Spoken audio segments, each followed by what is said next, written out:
Face sets are basically masks, but you can have multiple of them and they're color coded. So let's say we mask the thumb first, and you can see it's immediately marked as this color. If I then draw another brush, you can see it's a new color. So if you want to have something have the same color or continue like expanding the same color, you have to hold Control, and then you can expand and draw with the color that you started, where you started your drawing from. So if I start on the green, I add green. If I start on the purple, I add the purple mask.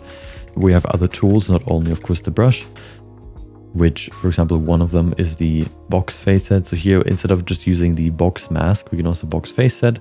For example, the lasso face set.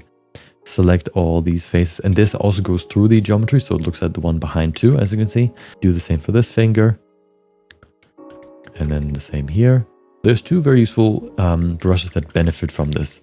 First of all, it's like the move brush, for example, because you can see right now everything is moved. But if you go to the brush settings and you go to advanced, you can, for example, say, hey, I want to auto mask, which means things are only affected if they're part of the same topology. So if you have two meshes that are part of the same object, but they're not connected, enabling topology allows you to only affect the one that you actually affect, like brushing on. So if you delete this face right now, you can see now that these fingers are not connected to this anymore. So if I enable topology, it doesn't work.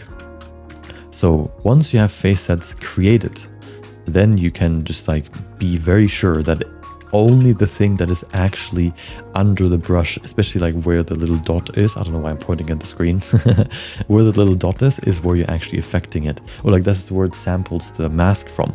So even though the brush is so big and it would affect the whole hand if I disable this, if I enable face sets, it samples the little yellow dot there, the blue finger, and then only affects the blue finger. And that's how faces can be really useful.